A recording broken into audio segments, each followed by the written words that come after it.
Good morning, TL Travelers, and welcome to or welcome back to the TL Travel YouTube channel. If you are new here, welcome to the family. This morning we are here in West Vancouver on mainland British Columbia, continuing our journeys onwards and upwards to Whistler via the Sea to Sky Highway. So I'm going to bring you along for our journey today because we're going to be making a few of the top recommended spots, and yeah, I can't wait to share them with you. So if you've not already hit the like and subscribe button, definitely do it. I post new travel content every single Sunday, and I have so much more from Canada and beyond to share with you. But all that said, let's just get today's adventure started. Officially known as BC Highway 99, the Sea to Sky Highway runs from Vancouver to Whistler and is full of incredible sights and stops all along the way. Normally, we would want to take the full day to stop and see as many sights as possible, but today we were on a little bit of a time crunch, so we really only planned a couple of the top spots, starting with Shannon Falls. So we've made it to our first stop here at Shannon Falls, and there are a couple of different trails and hikes that you can do from this main parking lot. Because we are just kind of doing a full day up the Sea to Sky Highway to Whistler, we're not gonna do anything super crazy or strenuous. We're also kind of, if I'm being honest, exhausted from our previous weeks of daily adventures, but it does promise to be a beautiful view. Even from the short hike, it looks like we should be able to get a really great vantage point of Shannon Falls. So yeah, I guess we'll see. Let's go.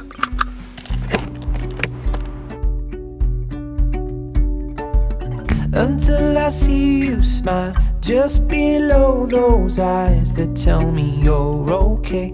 It's written on your face. As you come to light, I come alive. Your silhouette in the summer sky. But this is only a measure. It can only get better. It can only get better. Our stop at Shannon Falls was probably one of our favorite stops on the entire trip, and is BC's third largest waterfall at more than 1,000 feet tall. From Shannon Falls, we made a quick stop at a roadside lookout that I will leave the name of in the description because we all know that I will not pronounce this name properly at all. And then we saved just enough time to stop at Brandywine as well. Okay, so we are here in the parking area for Brandywine Brandywine? That's the first time I said it out loud. Falls. After our first two stops of the day, the viewpoint, like the little lookout there, I thought it was going to be like an actual like little hike, but it's just a roadside pull-off. Beautiful views for sure. And then this stop isn't too much further along the highway, with like a short hike again out to view the falls. So really everything that we're doing today, because we're on a bit of a time limit and also a little bit lazy, are like easy, beautiful views that you can enjoy when you are on this same drive. So I'm really just kind of like waiting in the car at the moment to figure out if we've got some misty rain happening, if it's gonna like pour rain and I'm gonna need a rain jacket, or if this is gonna pass. And then once we kind of figure that out, we'll get going. Just looking for my... That's the beautiful thing about road trips. You can bring like 6 jackets for all types of weather. But this is only a measure. It can only get better. It can only get better. And this is only a measure. It can only get better. It can only get better. This is only a measure. It can only get better. It can only get better. And this is only a measure. It can only get better. It can only get better.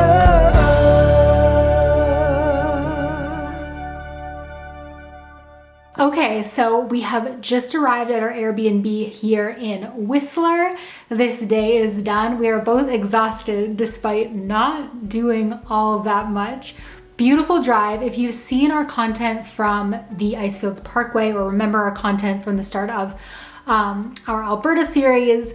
The Sea to Sky Highway kind of has that same like vibe, just coastal. Very, very cool, beautiful views the whole way and lots of little stops. We of course only made like the 3 short stops on this trip today, but there's lots to like stop and do, especially if you have like a bunch of time. There's a gondola, museums, like other sort of touristy stuff like that that you can really like stop, enjoy, put some time and energy into. And then as for the waterfalls, both of them, absolutely gorgeous stops and not a long strenuous hike at all. Brandywine, we found that the initial lookout point where like it's like that's the marked lookout point was a little bit obstructed at this time of year by like greenery, which beautiful, but it's not what we were there to see. But if you continue to walk the trail just a little bit further down, there's like a unofficial spot where you can get a much better vantage point. So keep that in mind. And yeah, I think that's really all that I have to report from today. Now that we're here, we're just gonna get settled in, washed up, because like, holy, I think we're both kind of done at this point. And then in our next video, we are hopefully going to be doing a little bit more exploring around Whistler to share with you guys before we head off to the East Coast. So if you have not been following along, you've missed any of our content from BC and Vancouver Island, I'll leave some links in the description down below, as well as some recommended stops along the Sea to Sky Highway so that you can plan your trip. And until I see you in the next one, stay great, travel safe, and I'll see you next Sunday.